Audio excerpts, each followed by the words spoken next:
मीरा भाईंदर के सरकारी अस्पतालों में मरीजों के लिए एक भी इंजेक्शन और दवाई उपलब्ध नहीं है। मनसे नेता संदीप राणे ने मीरा भाईंदर के सरकारी अस्पतालों की पोल खोली और सरकार पर नाराजगी भी जताई है कि क्या आम जनता को दवाई भी नहीं मिलेगा।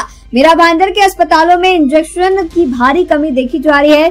रेबीज और टिटनेस जैसे इंजेक्शंस नहीं लोगों को मिल रहे हैं। ऐसे में आम जनता आखिर करे तो करे क्या। संदीप राणे ने तमाम सबूत लेकर और मरीजों को साथ लेकर ये सवाल उठाया है कि मीरा भाईंदर में कब तक इस तरह की चीजें चलती रहेगी। सुनिए उन्होंने क्या कुछ कहा। आपण या ठिकाणी भारतरत्न पंडित भीमसेन जोशी रुग्णालय जे सरकारी दवाखाना आहे जे महाराष्ट्र सरकारच्या हातात आहे त्या ठिकाणी आपण उभे आहोत। या ठिकाणी तू बघत असाल या ठिकाणी हा लहान मुलगा माझ्याबरोबर आहे। या मुलाला रॅबिजचं इंजेक्शन घ्यायचं होतं, मांजर चावलेली म्हणून। या ठिकाणी पहिलं इंजेक्शन घेतल्यानंतर दुसऱ्या इंजेक्शनसाठी या ठिकाणी टेंब हॉस्पिटलमध्ये बोलवलं।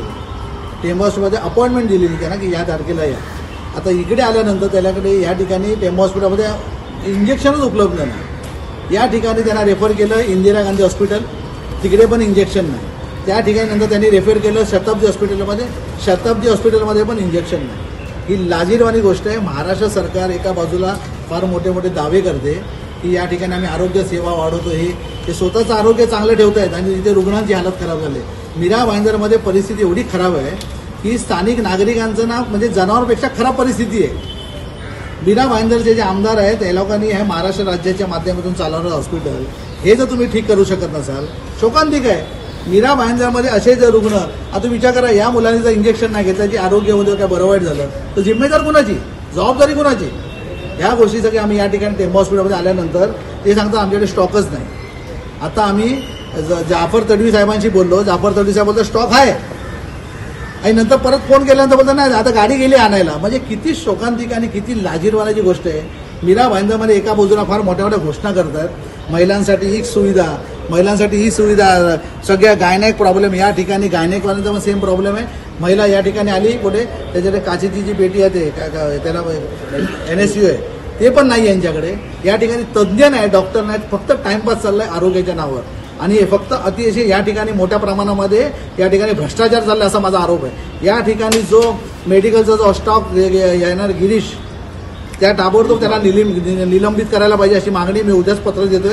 आरोग्य मंत्र्यापासून आम्ही या ठिकाणी भेट घेणार आहोत। या ठिकाणी आमदारांना कळकळीची विनंती आहे, एका बाजूला मोठे मोठे तुम्ही भवन बनवताय, एका बाजूला मोठे मोठे तुम्ही प्रकल्प आणताय, रस्त्याचा ठिकाणा नाही, आरोग्य लोकांच्या आरोग्याचं सरळ ठेवा, एवढी तर तुम्ही कर्तसी करू शकता की नाही। लाजिरवाण्याची गोष्ट आहे। मला या सरकारला आणि आपले जे मुख्यमंत्री आहेत यांना कळकळीची विनंती आहे की आरोग्या संदर्भात तरी लोकांना दिशाभूल करू नका। एका बाजूला तुम्ही मोठ्या मोठ्या घोषणा करायच्या आणि एका बाजूला याची फसवणूक करायची, ह्याच्यामध्ये एक पण स्कीम चालू नाहीये। लोकांच्या या ठिकाणी फार मोठ्या मोठ्या प्रमाणामध्ये या ठिकाणी रुग्ण येतात, त्यांना कुठे त्याचा मोबदलाच मिळत नाही। मशीन चालू असतात 10 दिवस चालू असतात, 10 दिवस बंद असतात, काय ठाव ठिकाणा नाही। यांच्याकडे ब्लड बँक नाही, यांच्याकडे कुठलेही लॅबचे टेक्निशियन नाही आहेत, फक्त मोठ्या मोठ्या घोषणा करतात। इंदिरा गांधीमध्ये पण सेम परिस्थिती, गायनेक हॉस्पिटल आहे पण स्वतःचे हॉस्पिटल चालवण्यासाठी लोकांचा भ्रष्टाचार फार मोठ्या प्रमाणात चालू आहे। त्यामुळे मला कळकळीची विनंती आहे, आरोग्यमंत्री असेल याच्यावर लक्ष घाला, उगाच काही लोकांना दिशाभूल करू नका। मोठे मोठे दावे जुमले देऊन तुम्ही लोक सीटवर येतात, आमदार निवडून येतात, मंत्री बनताय आणि लोकांची अशी फसवणूक। आता हा चिमुरडा बघा, ह्याची काय तुम्ही सांगा परिस्थिती होईल। आई वडील त्याच्या टेन्शनमध्ये की इंजेक्शन मिळालं नाही, उद्या त्या मुलाचं बरं वाईट झालं, जिम्मेदारी कोणाची। त्यामुळे कळकळीची विनंती, याच्यावर सुधारणा व्हायला पाहिजे। आता 2 तासामध्ये जायला इंजेक्शन नाही मिळालं ना तर उद्या सकाळी आम्ही या ठिकाणी आंदोलन करणार, हे तुमच्या माध्यमातून सांगतो। त्यामुळे आरोग्यमंत्री असतील, CM असतील, त्या ठिकाणी पालकमंत्री असतील एकनाथ शिंदे साहेब, तुमच्या पालकमंत्री असताना सुद्धा जी अशी जर बघायला लागत असेल परिस्थिती तर नागरिकांची काय हालत तुम्ही बघा। मोठ्या मोठ्या घोषणा, भवन हे सगळे नको आहे लोकांना, फ्लायओव्हर नको आहे, आरोग्य लोकांना चांगलं पाहिजे, लक्षात घ्या। त्यामुळे या ठिकाणी फार मोठ्या मोठ्या भ्रष्टाचार होतोय, माझा आरोप आहे। मी जाफर तडवी साहेबांनी ताबडतोब राजीनामा द्यावा आणि मार्गी लागावं। या ठिकाणी चांगला कोणतरी कर्मचारी अधिकारी आणा आणि आरोग्य सेवा चांगली करण्यात यावी, ही तुम्हाला नम्र विनंती। आपण या ठिकाणी भारतरत्न पंडित